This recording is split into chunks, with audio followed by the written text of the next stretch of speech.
Біз Сабир Үмітбаев есіміндегі Минзеле татар дәулет драма театры қатнашында матбуғат конференциясы уздырабыз. Біздің қонақларыбыз Шаймарданов Роберт Шайхалыұлы, театрның директоры, Татарстанның атқазанған мәдениет қызметкері, Рүстем Зиннуров, Минзеле татар дәулет драма театры актері, Зилия Закирова, Минзеле татар дәулет драма театры актрисасы, Яшкулов Валерий Борисович, Россия Федерациясы һәм Калмыкия Республикасының атқазанған сәнгать эшлеклесе. Безнең җыелуыбызның сәбәбе Тантана театраль премиясендә Хөсәйн Җавитның Иблис спектакле өчен Минзеле татар дәүләт драма театры җиңү яулады ел вакыйгасы номинациясендә. Һәм беренче сорауны театрның директоры Роберт Шайхалыұлына бирәсе килгән иде. Менә сез ничек кабул иттегез шушы җиңүне? Сез моңа әзер идегезме? Көтелмәгән хәл булдымы бу сезнең өчен? Рәхмәт.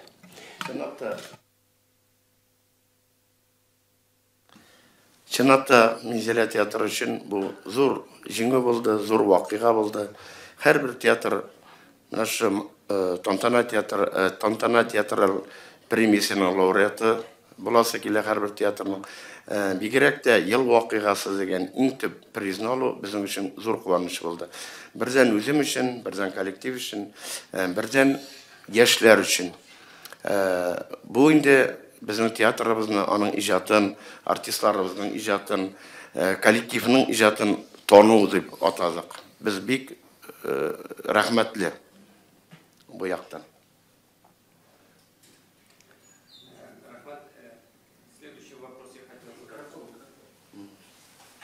Следующий вопрос я хотел задать Валерию Борисовичу. Как известно, это вот вы главный художник постановки «Иблис» и «Гроза». И скажите, пожалуйста, вот в чем заключается роль художника в постановке?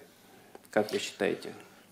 Ну, общеизвестно, что сценография является составной частью всего в целом спектакля, как и режиссерская экспликация в постановке.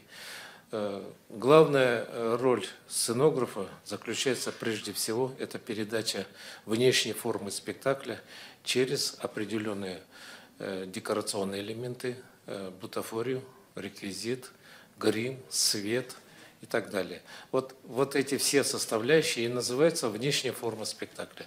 Но прежде всего, конечно же, работая над пьесой, художник поднимает большой пласт иконографического материала, исторического материала, если это пьеса об истории, скажем, как вот «Гроза» или как, допустим, пьеса «Иблис». Вот.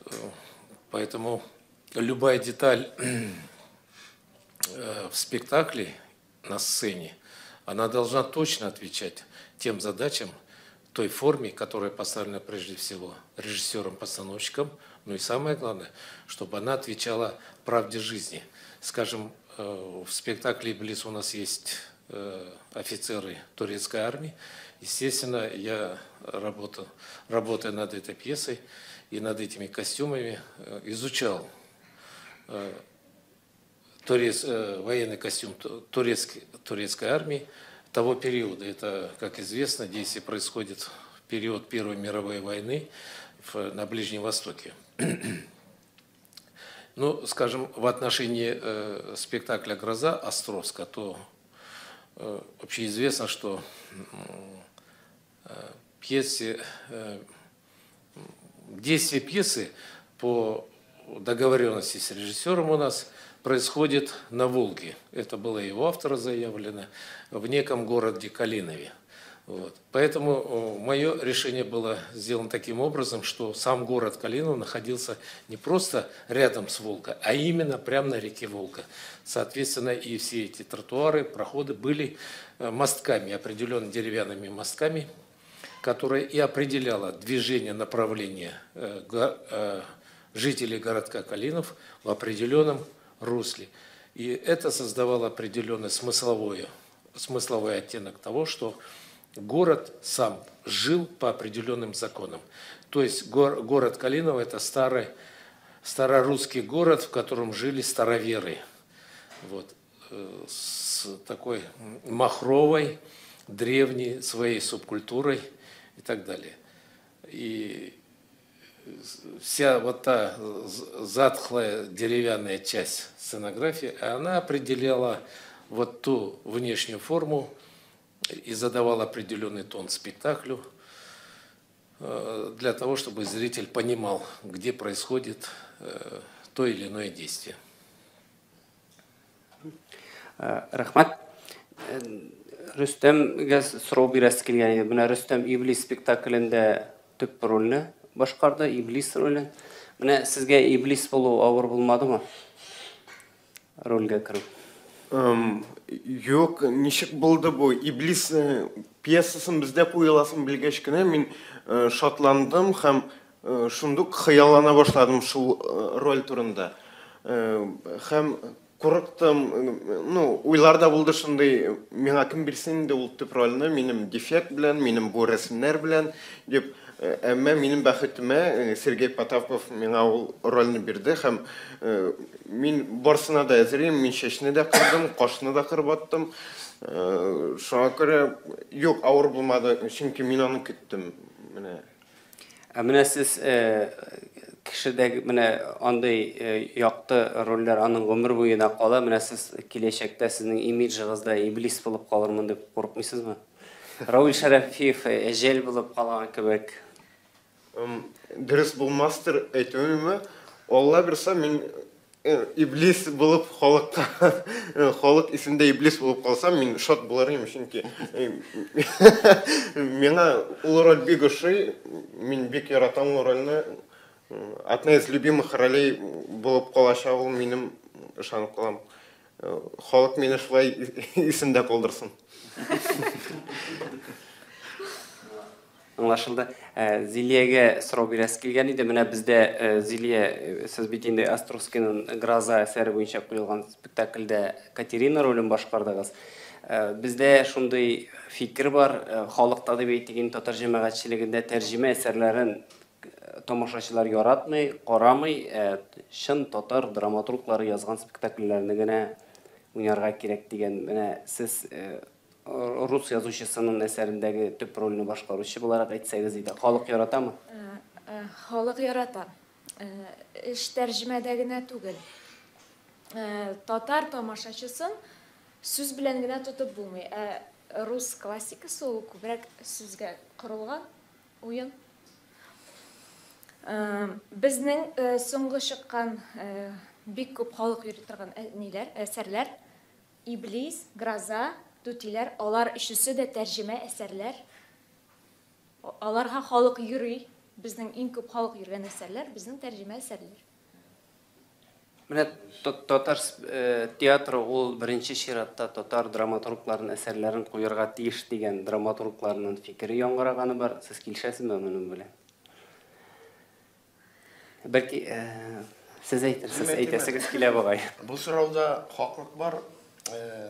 Без бит инде татар дәүләт театры. Татар дәүләт театры Татарстан халкына, татар халкына хезмәт итәргә тиеш. Ул яктан дөрестлек бар.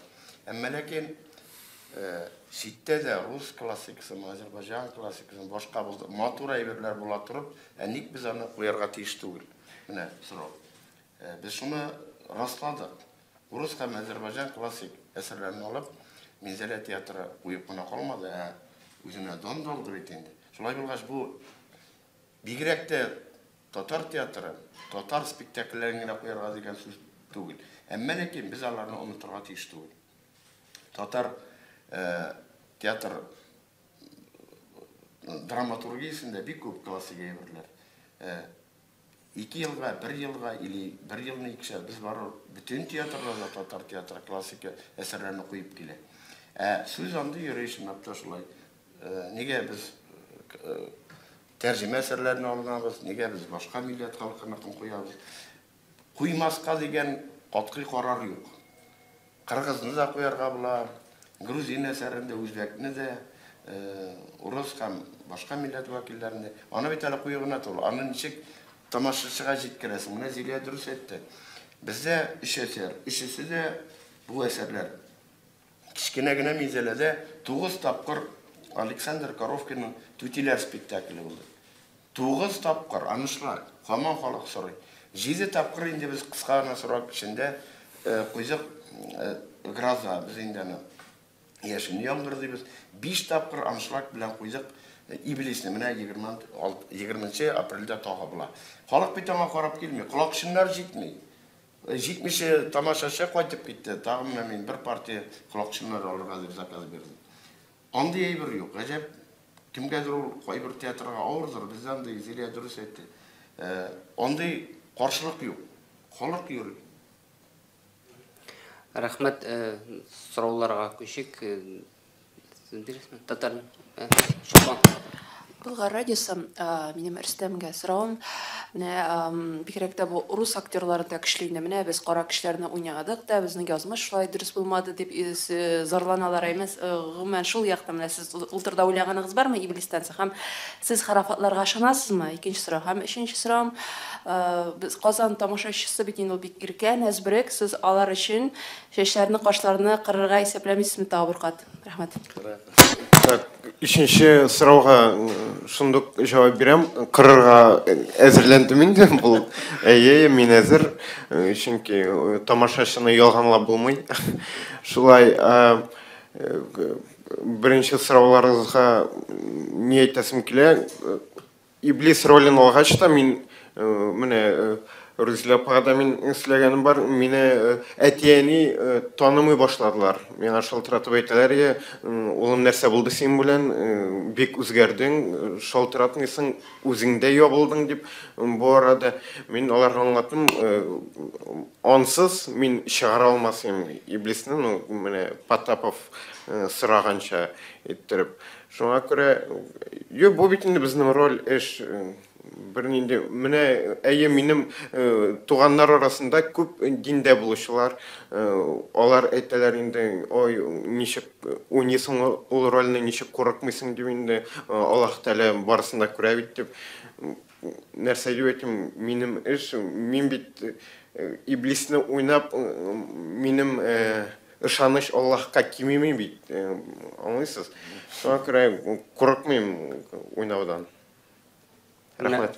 Храфаттарға ышанмайсызбы деген ансынады. Ғафу етіңіз, храф. Храфат. Ғафу етіңіз. Жіндерге ышанам, әлбәтті. Мен бүтін мистик әйбірлерге ышанам. Татаринформ, вопрос к художнику-постановщику. Вот скажите, пожалуйста, когда вы изображали Иблиса, ставили Иблиса в татарском театре, вы как-то учитывали особенности татарского менталитета? Конечно, нет. Безусловно, любой художник, работая над определенным материалом, он, конечно же, привязывает к этнокультуре того или иного народа. Татарстан не исключение в этом ряду. Поэтому, как известно, Иблис, то есть дьявол, он входит в пантеон тюркских народов, мусульманской, как говорится, конфессии. Вот. Поэтому, конечно же, образ Иблиса – это определенная доля мистики, понимаете, и более того, оно несет на себе отрицательную форму не только внешне, но прежде всего деяниями. Понимаете? Честно говоря, если так сказать, в каждом человеке сидит свой Иблис. Вот как его победить в себе, вот в этом и есть определенная задача человечества для того, чтобы сократить в мире страдания, нужно победить в себе и убить прежде всего Иблиса. Спасибо. Келесі сұрауым Зелияға. Сіздің коллегаңыз айтты, аңа рольға кіруі, шығуы ауыр болды деп, әйменендер дәрежеде. Катерина білейсі, нешік болды? Роль жеңіл берілді ме, ауыр ма, кіру, шығу, шушы мәселелер? Катерина образына кіру, меңа кіруі ауыррақ болды, шығуға қарағанда. Башта пайтапны біздің режиссер менің білә бик нык эшләде. Аның ішкі кешірешлері неше керек, нендейрәк хәлдә булырга тиеш. Шулай айтып, Шулай итеп әкренге эшләдек. Бик җаваплы карады. Режиссер да, үзе дә. Катерина образы гомумән җаваплы роль бит инде ул аны бит инде нинди бөек шәхесләр уйнаган, бөек театрларда уйналган Гроза. Анда бик җаваплы эш инде ул. Зилиян генә борчымасы өчен без аны башка пьесалар, башка спектакльләргә кертмәдек. Шул ук Иблискә дә. Потаповка да отказ бирергә туры килде. Менә шундый вакыйга булды. Чынлапта Зилиягә дә урын бар, роль бар Иблискә. Без аны сокладык. Менә шул Катерина ролен уйнар өчен ул гына түгел әле, безнең Разилә Паза бик матур Кабанихын уйнады бит инде. Аны да бер әсәргә дә кертмәдек. Гомумән теге спортчыларны саклыйлар бит. Менә шулай без бергә дә тырышмадык, покой бирдек. Гел үзенең уенда бик борчылды уларның өчен. Һәм бик матур образ тудырды. Әле безнең кебек периферия дигән театрларында соңгы елларда дебетим бар инде ул безнең театрга карата әле мондый бәреп чыга торган образ соңгы елларда юк иде. Шуңа рәхмәт Зилиягә. Бик тырышты. Менә Рөстәм бит корбаннарга барган, сезгә шундый ниндидер корбаннарга барырга туры килдеме? Менә хатын кызга авыррактыр инде ул яктан. Ул чәчендә, башында кырган. Менә мин дә чәчне карарга буярга куштылар. Варварадан аерылып торыр өчен. Варвара ак чәчле, мин кара чәчле. Бардылар, менә Разинда ультимага кирип кеткәч, без бу ике әсәрне эшләгәндә, дөресен әйткәндә, хезмәт законнарын бузып дип әйтимме, без суббота воскресеньеда эшләдек. Алар ай буена бер суббота ял иттеләр. Фактически параллельно ике берсе китте, берсе килде. Әсәр чыкты, Потапов бик тиз арада чыгарды, уланы Санкт-Петербургка да барып кайтты. Былай булды инде. 13 килде ул безгә октябрь, 15 эшли башлады, һәм 25 октябрьдә чыгарды. 23 көндә чыгарды ул безне. Но коллективта шундый дисциплина булды. Урамга чыгып йөрүләр, коридор буйлап йөрүләр, или эшкә соңгару андый бер әйбер булмадылар. Икесе дә ике стильдә. Зиннур үз стиле булды. Ул инде алар Мәскәү ГИТИСны икесе дә бетергән. Аларның система бик әйбәт, алар педагог та. Зиннур инде бөтен педагог белемен бирде аларга. Кемнең стиле Потаповның гомумән икенче. Ул менә шулай бер җирдә минем кебек утыра, дирижер кебек. Менә шахмат уйнаган кебек кенә дирижер палкасы гына юк яны. Сез монда басыгыз, сез монда басыгыз. Ул теге әзерләнеп килгән, ул пьесаны белә, без таптырды ул бездән, мин таптым ул пьесаны Азәрбайҗаннан переводлаштырдык. Һәм башында туган фикерне ул артистларга гына бирде. Менә аңлыйсызмы? Менә шу ике әсәрне чыгарганда безнең артистлар шул кадәр дәрәҗәдә артист ике башка үстеләр.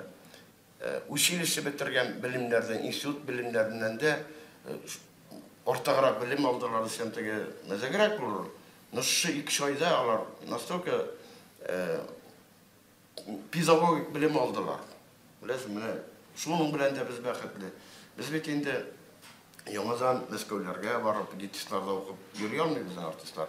Онларга тәгәрмәш өстендә. Заочно укытабыз инде бөтенсе югары белем институтларда укыйлар безнең. Әмма ләкин менә шу 2 ай дәвр артистларны бик үстерде безнең. Рәхмәт менә ике педагогка, менә хәзер дә рәхмәтле. Рәхмәт. Татаринформ. Роберт Шәйхелевич, сорау сезгә.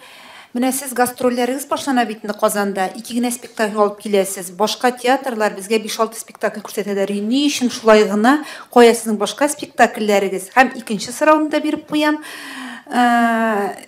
Түбәнкама театрның баш режиссеры Рөстәм Галиев Потаповщина дигән сүз әйтте. Һәм сез моңа ничек дип җавап бирергез? Нәрсә ул сезнең аңлавыгызча Потаповщина? Һәм безнең үзебездә режиссерлар проблемасы бик кискен торамы әллә татар театрларында? Беренче сорауга чынлап та без 2 генә көнгә киләбез. Әле без бу спектакльне яңадан алып киләбез. Монда көннең әз булуы театрлардың үзләренең көннәре булмау. Біз 2 көнне алдык инде. Ул кишләп берегез безгә көн дип әйтәлмибез. Менә шушы ешлыкка 9-10 көнне була безнең спектакльләр, без спектакль оештырабыз. Ул теге ниндидер зур сәбәпләр аркасында түгел. Без әле моның белән генә бетмәйбез. Менә без яз көне киләбез, көз көне тагы киләбез, әле иблисне дә киләбез. Шунлык белән әле яңа гына Уфадан кайттык без. Мәҗит Гафури театрында чыгыш ясадык. Бик әйбәт, бик яратты зритель дә, тамашачылар да, театраль тамашачылар, театраллар үзләре дә. Икенче сорауга ул мәкаләне укыдым мин, әмма ләкин бу ни дип атадым мин? Кемнеңдер сиза алмышы теге кашына бит, ачуыннан. Менә шулай итеп кабул иттем, ни өчен дигәндә, Потаповщина дип бәя бирү әле ул килеп Татарстанга бер спектакль кую, Потаповщина дигән сүзне уйлап чыгара җирлек була алмый. Әгәр дә Потапов килеп 10 ел буе безнең режиссерларны интектергән булса, килә дә куя, килә дә Рөстәм Галиев та куя алмаса башка да, тогда да бер кеше килеп, чынлап та терминологиясы дөрес түгел аның. Потаповщина дигән терминология әле булырга иртәрәк. Менә ул көз көне килә безгә, 2нче елга да килә. Әле ул турыда белми. Менә шу 2 спектакльне куйгач, ул әйтергә может Потаповщина дип. Әйе. Тагы гордиться итәргә кирәк, шуның белән горурлана. Галиевщина дигән сүз юк бит әле. 27 ел эшлим дип мактана ул. Әле аның Галиевщина дигән терминология кергән юк. Театрны аснап ал дип тә мактана. Гәрчә ул аснап әйтмәсә дә. Аңлыйсызмы?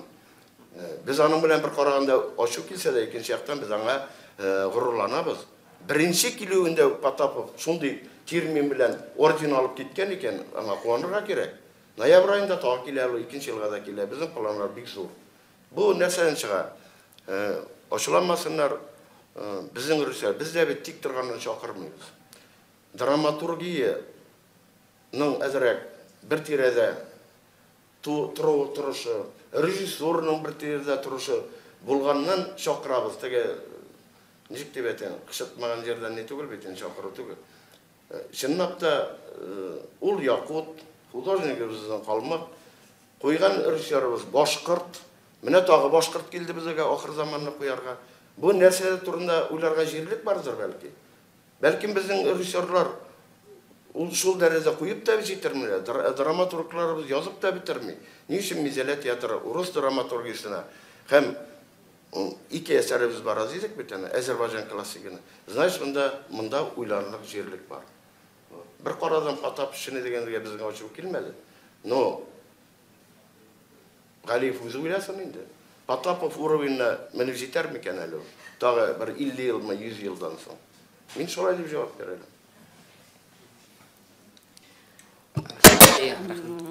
Роберт Әфәнде, читтән килгән режиссерлар, мин белмим, театрдан чиктер, читтән килгән кешеләр күбрәк акча сорыйлардыр дип уйлыйм. Тем более, шундый раскрученный ниләр режиссерлар әмма. Шундый режиссерларга түләүләр, менә Калмыкидан килгән әмма гонорарлар куян аласыз, шуның хәтле сезне кем ярдәм итә? Рәхмәт. Бик дөрес сорау һәм урынлы сорау. Безнең Валерий Борисович, безнең баш режиссер килмәде, бездә эшли, квартирада тора ул. Беләсезме нәрсә? Чынлап та килгән режиссерлар күбрәк сорый. Аның яшерен батырын түгел. Ни өчен дигәндә, күпмедер дәрәҗәсен ул юл чыгымнарына тота, гостиниц чыгымнарына шулай бит инде. Аннан соң гаиләсен калдырып китә. Ниндидер чыгымнар. Яшерен батырын түгел килгән режиссерлар күбрәк сорый һәм таләп итә. Һәм аларга ышанып та була, без күбрәк акча да бирәбез, аларның ни бар, нәтиҗәсе бар. Менә күрдегез бит килгәннәр.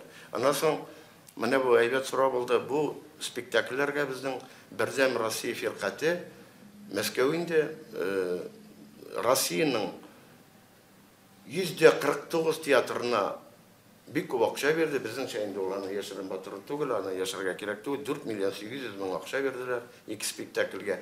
Бу Россиянең 149 театрына бүлеп бирде түгел. Әлбәттә шуны алды. Нижкамский да шуны алды, Буа да шуны алды, Мизелә дә шуны алды. Һәм без бу проектларны якладык. Иң беренчеләрдән булып Граза белән Иблисне соңрак һәм бу комиссияга бик ошады. Без инде февральдә тотындык аңа.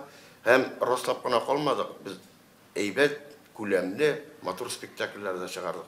Моны тулысы белән менә шу Бердәм Россия фиркаты финанслады. Театр Россиянең кече шәһәр театрларына. Әле ул алай гына булып бетмәде. Без реквизитка, костюмга, оборудованиегә баедык. Безнең гаҗәп күләмдә без алдык прожекторлар, эффект әйберләре. Безнең хәзер бөтен әйберләребез дулкында бар, җилебез дә бар, карыбыз да бар, яңгырыбыз да бар. Эффект хәзер бик әйбәт. Халык бик ярата эффектлы спектакльләрне. Балалар бигрәк тә. Аннан соң байтак реквизит әйберләре керде. Менә бу проекттың яхшы ягы шул, спектакль генә туып калмады, театрларыбыз байды. Без бөтен театр Россия буенча ул яктан аны гаепләп әйтү кирәк түгел. Бик оснащение начар театрларда. Бу безнең өчен күптән төшкән бәхет булды. Без әле биби театрга да оборудованиеннән итеп куйдык дигәндә инде. Менә ул бөтен театрга да кагылды. Кемдер җыклап калган икән, кемдер алмаган икән оборудование, андай әйберләр үзләренә сылтылар инде. Без менә ул яктан да колакчыннарга хат алдык. Безнең зур бәләй ул колакчылар ватыла торганы, җитми торганы. Шулай итеп, рәхмәт бу Бердәм Россия фиркатына. Россиянең 149 театрын материал байытты. Рәхмәт Аллага. Яңа исемә төште. Бу Татаринформда бүген чыкты бугай Бәби театр. Сезнең дә булган бу Казанда аңламыйча, Татарстанда аңламыйча беренче шундай дәйме. Шун турында сөйләп китсәгез, ул нәрсәдән гыйбарәт булачак театр? Бәби театр безне монда укырга чакырганнар. Бу Союз театр әһелләре берлеге белән, культура белән бергә. Шунда килгәч, без укуга килгәч, Мәскәүдә килгән вакиллар Бәби театр дип сөйләделәр. Без моның белән бик кызыксындык, һәм моны өйрәнә башладык. Менә март айында безнең беренче тапкыр Чынлапта Татарстанда татар театрлары арасында беренче Бәби театр татарский орнамент дип махсус алды мен татар балаларына дип тә, анда билгеле татар мурысына дигән әйбер юк. Һәм моны килеп куйды безгә Алмаз Садриев, ул да билгеле Бәби театр буенча. Һәм гаҗәп чыкты бу. Хәзер без каникулларда, суббота, җомга, шимбә көннәрендә, якшәмбе көннәрендә икешәр бу спектакльне куябыз. Бу 0 яшьтән 5-6 яшькә хәтле балалар спектакле. Монда сүз юк. Шулык менә Рөстәм уйныйбыз, анда сүз юк. Ярты сәгать бара артистлар уйнавы. Шуннан соң чыга менә шу 30лап бала. Үзләре уйныйлар, үзләре ясыйлар, үзләре фикер йөртәләр. Гаҗәп әйбер бу. Зур әйберебез булды, безнең кече залыбыз бар. Бу залыбыз шул театрга башлап, изеннән түшәмгә хәтле оборудовать иттек. Монда бөтен әйбер бар, сәхнә дә бар, кулисы да бар, занавеста, оборудованиелар да бар, урындыклар, һәм Минзәләдә бик яратып йөри ата-аналар. Менә ял көннәр суббота куя алып барган икән дип әйтәләр бит балалар. Рәхәтләнеп киләләр безгә. Аларның чишнә торган бүлмәләре бар. Даже гаршукка хәтле бар балаларга. Менә кызларга кызыл гаршук, егетләр малайларга зәңгәр гаршук. Шундый таләп шундый. Указательләр бар. Баскычтан менгәндә җыгылмасын өчен перегородкалар куйдык. Һәрбер баланы җитәкләшеп безнең хезмәткәрләр алып менә тупсаларда җыгылмасын, травма алмасын, музыка уйнап тора, менә шундый гаҗәп театр. Без менә зур әйбер эшләдек. Курчак театры создать иткән идек бит инде без 4 ел элек. Менә аның артыннан без Бәби театр да иттек. Минзәлә театры эзләнә. Яңа формалар табыз, Аллага шөкер. Рәхмәт. Тагын бер сорау, менә бу федераль акчалар дип башладыгыз иде. Быел күпме акча бирәчәкләр һәм нәрсә эшләргә җыенасыз? Планнары. Бу турыда бик кызыксыналар. Бу да яшерен түгелдер. Ничен дигәндә андай берне яшереп та булмый. Федераль программа буенча булса инде Алла бирсә без көтәбез. Безнең 4 зур әсәр чыгарасыбыз бар, пока итү. Шулы татар, бик зур татар классик әсәре, рус классик әсәре, чит ил һәм бик зур күләмдә балалар әсәре чыгарга дип программага бирдек без Мәскәүгә. Аны бик яратып кабул иттеләр.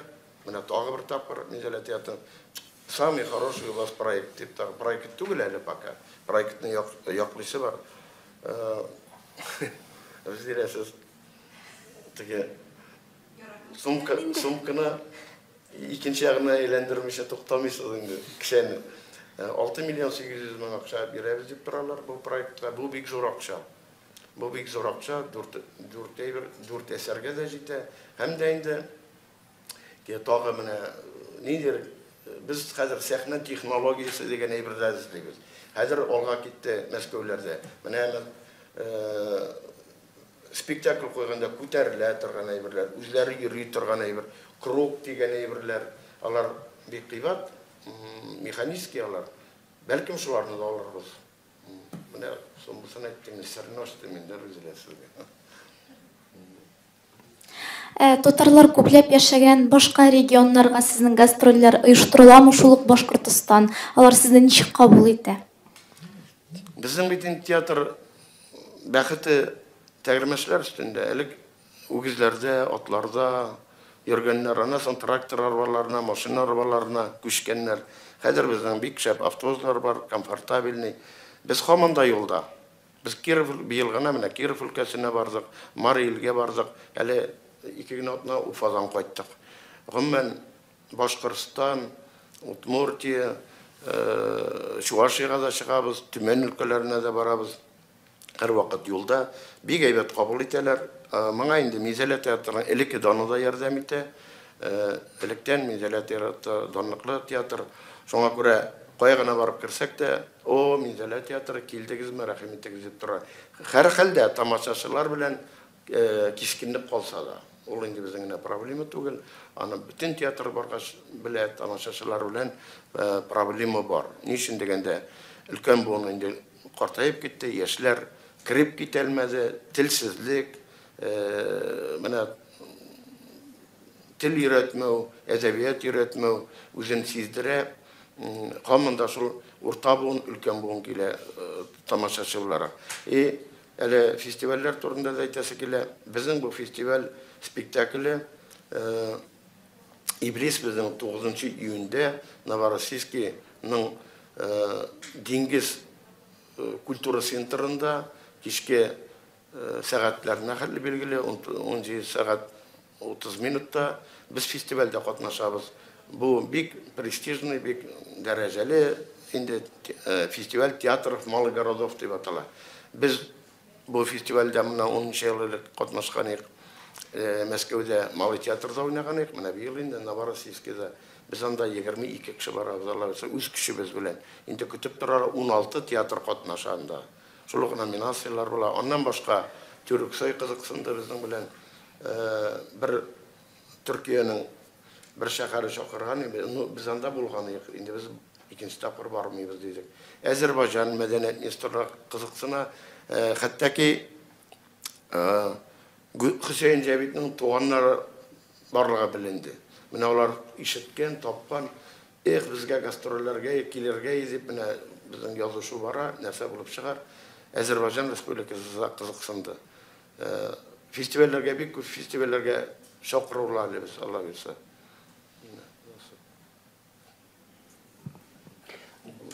Валерий Борисович, вы работали во многих национальных театрах. Скажите, пожалуйста, вот в чем заключается специфика татарского театра? Ну, знаете, вот практически я во всех национальных республиках Российской Федерации, начиная с Саха-Якутии, кончая Кавказскими республиками, довелось поработать. Естественно, в каждой национальной республике есть, можно сказать так, своя специфика. В чем она прежде всего заключается? Это прежде всего в драматургическом материале, режиссерской экспликации и внешней формы. Вот эти три составляющие, они определяют форму самого спектакля. А каждый спектакль уже в совокупе со всеми остальными театрами, они определяют ту ментальность, ту художественную выразительность того или иного национальной республики. Что касается Татарстана, то я давно как бы знаком с театрами Татарстана. Это прежде всего, я очень горжусь, что я лично был знаком с Марсель Хакимовичем Салимжановым. Еще в начале 90-х годов мы были с ним очень хорошо знакомы, дружны, поэтому я видел его спектакли в его постановке. Они прежде всего подкупали тем, что была определенная ностальгия в этих спектаклях, очень фактурно сделанные не только с точки зрения сценографии, но прежде всего костюмами. Вот. Сегодняшний Татарстан, вернее, сегодняшние татарские театры, они, конечно же, ищут свой определенный путь в выразительности татарской театральной культуры. Берутся различные пьесы, к сожалению, не совсем современные, тематика и написаны более 20, а то и более 40 лет, но тем не менее они пытаются как-то его осовременить, и вот это самое движение в определенном смысле дает тот определенный негатив и сложность в подаче того или иного материала. Почему? Потому что театральное искусство, оно, вы знаете, как мода. Она не должна стоять на месте и буксовать, и в определенном этапе работать только в одном направлении. Ведь театральное искусство, оно ведь не моноискусство, а полиискусство. Тут в совокупе входит и музыка, и хореография, и драматургия, и сценография, и так далее, и так далее. Все это находится в определенном движении. Как говорится, движение – это и есть жизнь, но вот к театру это как раз таки и относится. В отношении Мензелинского театра и меня, прежде всего, конечно же, подкупает, и я с удовольствием, конечно, согласился на предложение Роберта Шахилевича, директора театра, поработать в этом театре. Это прежде всего смелость и новизна в подходе к этой проблематике. Именно театрального искусства Татарстана. Почему? Потому что он не зациклится на определенной тематике, какой-то на определенной форме, а ищет поиск, идет определенный поиск. Даже не то, что поиск, а даже оформляется некая совокупность ментальных вещей, которые и составляют суть татарского духа. Это прежде всего, конечно же, я говорю, материал.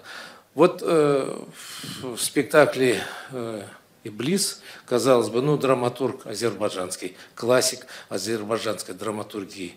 Вот. Режиссер из Саха-Якутии. Ну, я, как художник из Калмыкии.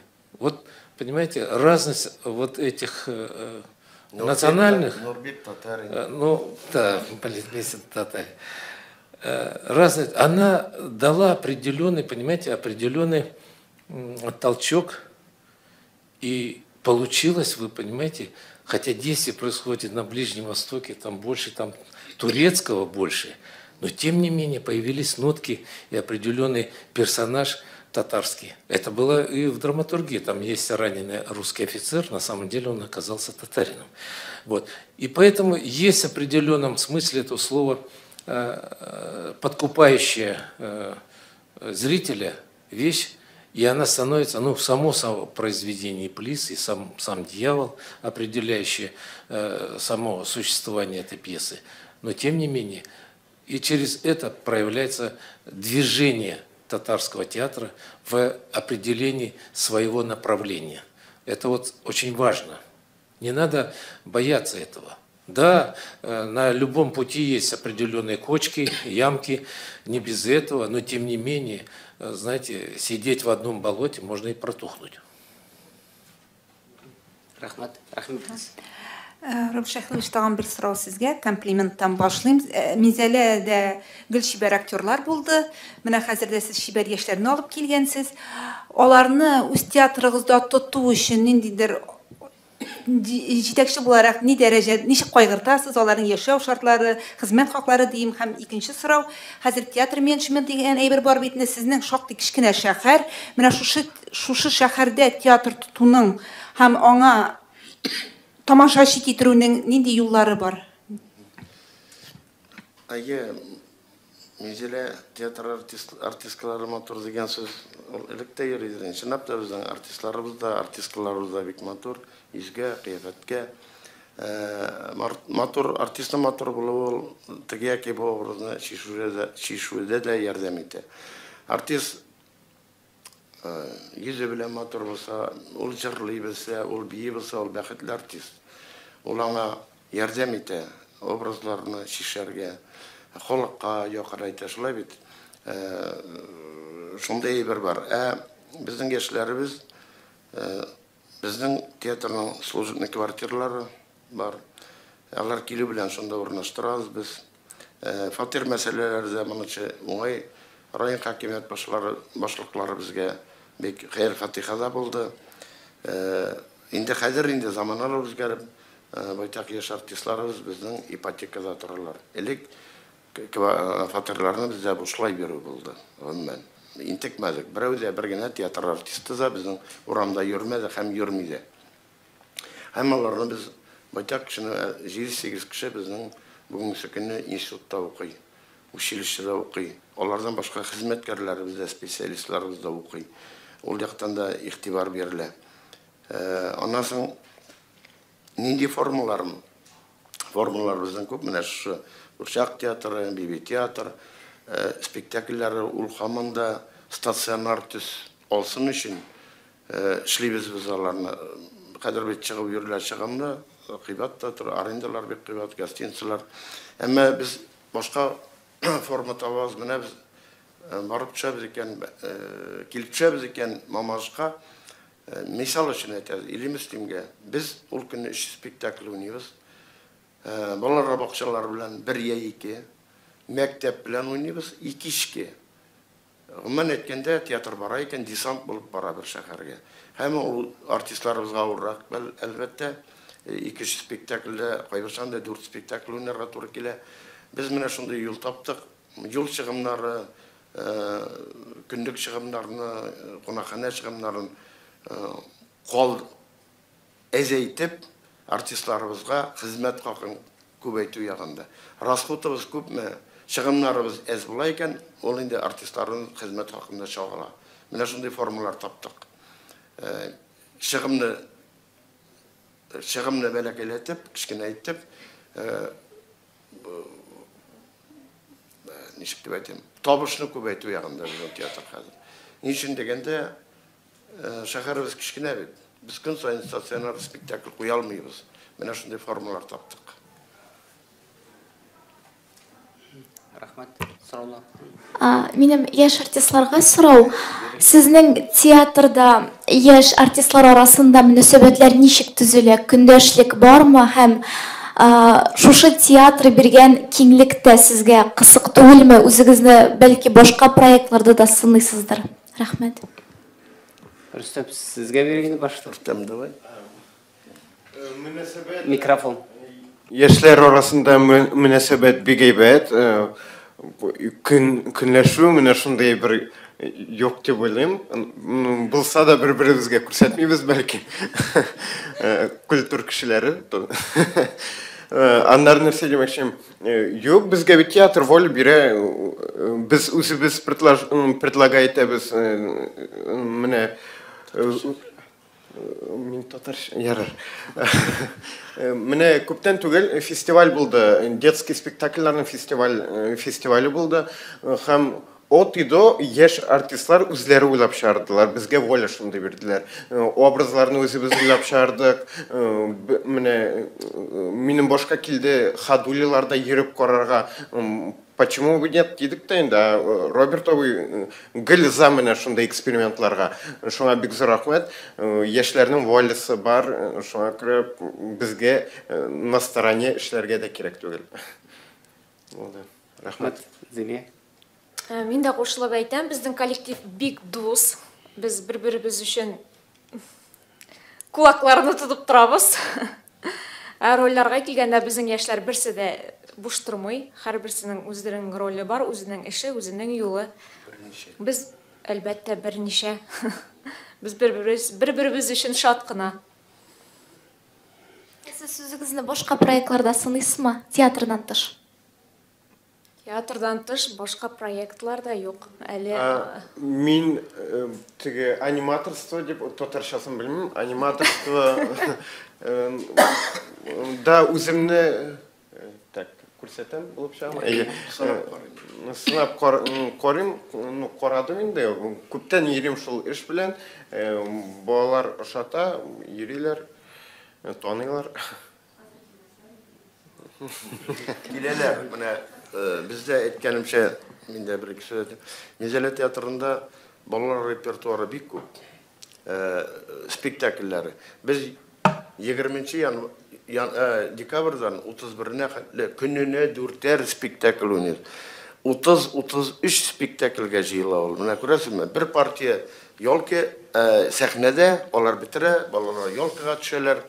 Һәм безнең артистларыбызны урамда менә бигрәк төртәмле инде ул карчыкларны уйнадык, кумир булып бетте.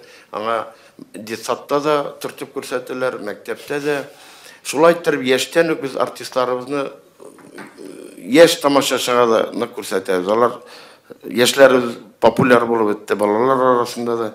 Балалар репертуарын, балалар спектакльләрен без бик күп уйныйбыз Мизеләдә. Алар максат безнең нәрсә? Мәктәпкә килгәч алар безгә килергә тиеш.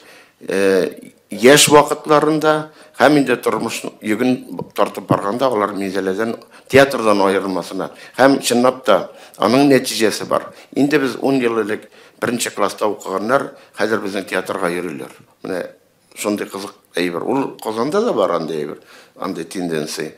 Бик матур күренеш ул. Үзебез үк тәрбиялибез тамашачыны киләчәк.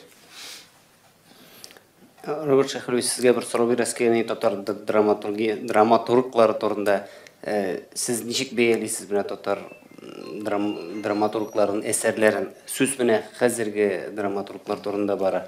Сез канәгатьме аларның куйырлык пьесалар язалармы?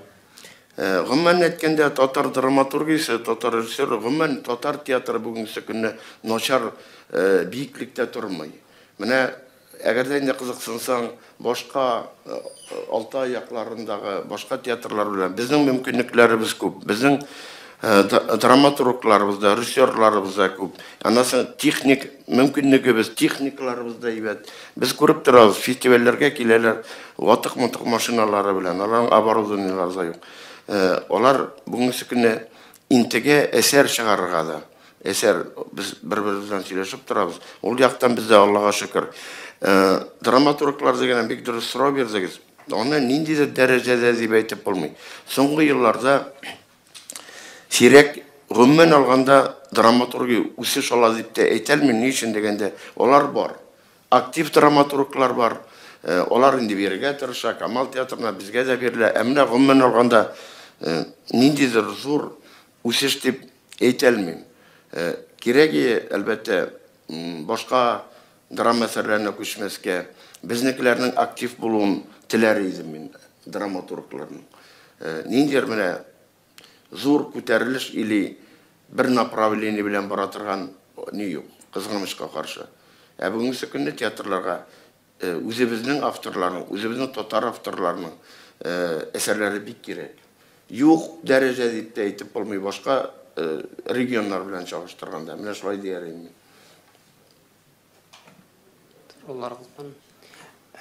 Бер сорау бирәс килгән дисен барыгызга да юматлап шул сорауны бирим.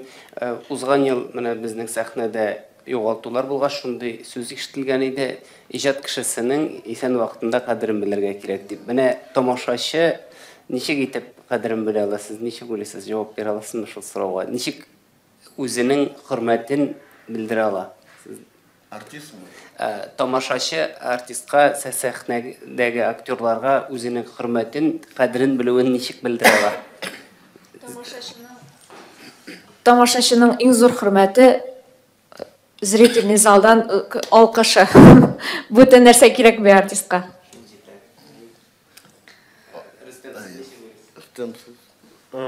Безнең Мизелә тамашачысы гомумән алар тугры һәм 3-шәр тапкыр киләләр безнең спектакльләргә, менә шул приятно.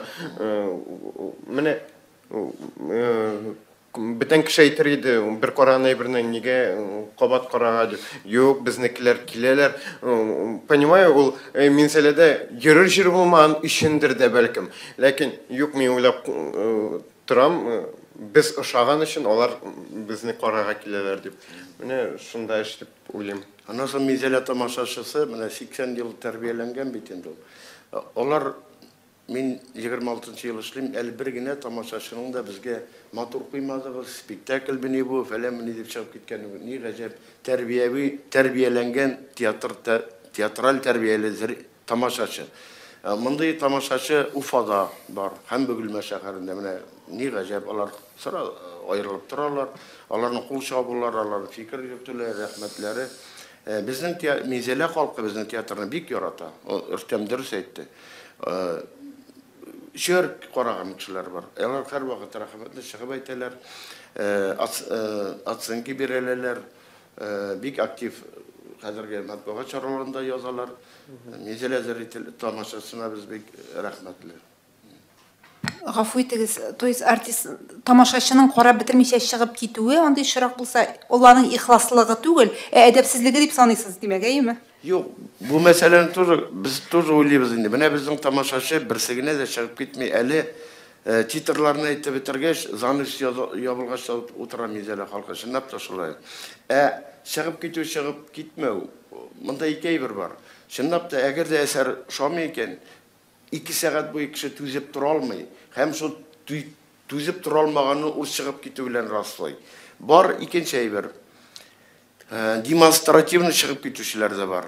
Менә андай әйберләр бар. Әгәр дә теге яки бу кешенең куйган әсәре бигрәк тә була сәнгать кешесе арасында тамашачы чыгып китми. Шул Потаповның әйберен яратмый икән, ул демонстративны баса да, як-ягына карый, күрсәгезме мине? Мин разый түгел аның әйбереннән дип чыгып китә. Менә бу демонстратив чыгып китү дип атала. Алардан акыллырак безнең тамашачы арасында басып, спектакль уртасында чыгып китү сирәк әйбер. Безнең спектакльләрдә менә гомумән андый мин күргәнем юк. Аннан тагы бер әйбер, спектакльне авырмы, җиңелме дигән әйбер. Менә Иблисне куйганда, Иблисне уйнаганда, бәлки андый әйберләр булыр. Спектакль, гайри спектакль безнең, куркыныч җирләр дә бар. Халык чыгып китә икән, әле аны безнең спектакльне яратмыйча чыгып китте дияргә кирәк түгел. Бәлки уларның психологиясенә бәйледер. Бәлки ул яңа гына шундый кичерешләр кичергәндер. Аннан соң бит телевизордан да сөйләп торалар. Утыру кан куеш бик күп. Аны алай гына бәйләп булмыйдыр. Yok, ул Иблис спектакле шуннан да куркыта икән, менә дин аңлаучыларны тагын да котыра куркыта. Минем апа ул видео шагына карады. Мин аңа флешкада алып кайтып бирдем дә, һәм беләсезме, спектакльнең ахырына кадәр аның давлениялары күтәрелеп, бер моңа дарулар ишеткәннәр, менә шундый бер реакция чыгара да. Менә Мизеләдә дә шөр 4 тапкыр килеп караган дин кешеләре бар. Ошоймы дип сорыйм, ошой. Тагы буламы, тагы киләбез ди.